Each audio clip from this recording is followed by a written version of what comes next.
Intimate രംഗങ്ങൾ അഭിനയിക്കേണ്ടി വന്നാൽ ഇനിയും ചെയ്യും. ലക്ഷ്മണരേഖ വരച്ചിട്ടുണ്ട് തുറന്നു പറഞ്ഞ് രേണുസുധി.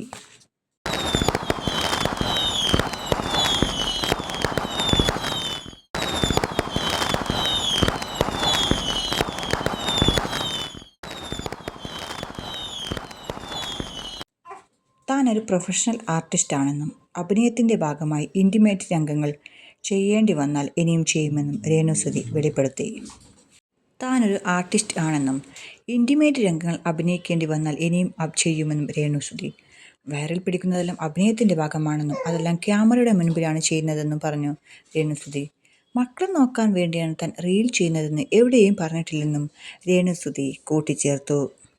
ഏത് പാട്ടിന് ഏത് റീൽ ചെയ്യണമെന്ന് ഞാനല്ലേ തീരുമാനിക്കുന്നത്, അല്ലാതെ കമൻ്റ് ഇടുന്നവരല്ലല്ലോ. റീൽ ചെയ്യുന്നത് മക്കളെ പോറ്റാനാണെന്ന് പറഞ്ഞത് ആരാണ് നിങ്ങളോട് പറഞ്ഞത്? ഫേക്ക് ഐഡിയിൽ വന്ന് കമൻ്റ് ഇടാൻ ആർക്കും പറ്റും. പക്ഷേ ഞാനൊരു പ്രൊഫഷണൽ ആർട്ടിസ്റ്റാണ്, നാടകത്തിൽ അഭിനയിക്കുന്ന ആളാണ്. അത് എൻ്റെ പ്രൊഫഷൻ ആയതുകൊണ്ടാണ് ഞാൻ ചെയ്യുന്നത്, രേണുസുധി പറയുന്നു. വൈറൽ പിടിക്കുന്നത് അഭിനയത്തിൻ്റെ ഭാഗമായാണ്, ക്യാമറയുടെ മുന്നിലല്ലേ ചെയ്യുന്നത്, അല്ലാതെ പതുങ്ങിപ്പോയിരുന്ന് വയറിന് പിടിക്കുമെന്നും അല്ലല്ലോ. ഞാൻ ചെയ്യുന്നത് അഭിനയമാണ്, ആക്ടിങ്, അല്ലാതെ ജീവിതമല്ല. മക്കളെ പോറ്റാനാണ് റീൽ ചെയ്യുന്നതെന്ന് ഞാൻ എവിടെയും പറഞ്ഞിട്ടില്ല. ഇൻറ്റിമേറ്റ് സീൻ അഭിനയിക്കേണ്ടി വന്നാൽ ഞാൻ അഭിനയിക്കും, രേണുസുധി കൂട്ടിച്ചേർത്തു.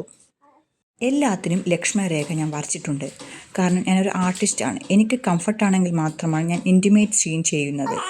അതിനി മുന്നോട്ടാണെങ്കിൽ അങ്ങനെ തന്നെയാകും. എനിക്ക് അഭിനയിക്കേണ്ടി വന്നാൽ ഞാൻ അഭിനയിക്കും. ഒരു ലക്ഷ്മണരേഖ വരച്ചിട്ടുണ്ട്, അതിനുള്ളിൽ നിന്ന് തന്നെ അഭിനയിക്കും, രേണു കൂട്ടിച്ചേർത്തു. അപ്പോൾ ഈ ലക്ഷ്മണരേഖ എവിടം വരെ പോകുമെന്ന് നമുക്ക് ഏതായാലും കണ്ടറിയാം. കൂട്ടത്തിൽ രേണുസുധി ജീവിക്കാൻ വേണ്ടിയാണ് ഇത് ചെയ്യുന്നതെന്ന് നമുക്കറിയാം. ഇപ്പോൾ രേണുസുധി സപ്പോർട്ട് ചെയ്യുകയാണ് വേണ്ടത്. സപ്പോർട്ട് ചെയ്യുന്നവരാണെങ്കിൽ ഒന്ന് കമൻറ്റ് ചെയ്യണേ. അപ്പോൾ ഈ വീഡിയോ ഇഷ്ടമായെങ്കിൽ ലൈക്ക് ചെയ്യൂ, കമൻറ്റ് ചെയ്യൂ, സബ്സ്ക്രൈബ് ചെയ്യൂ. വീഡിയോ ഷെയർ കൂടെ ചെയ്യാൻ മറക്കല്ലേ. താങ്ക്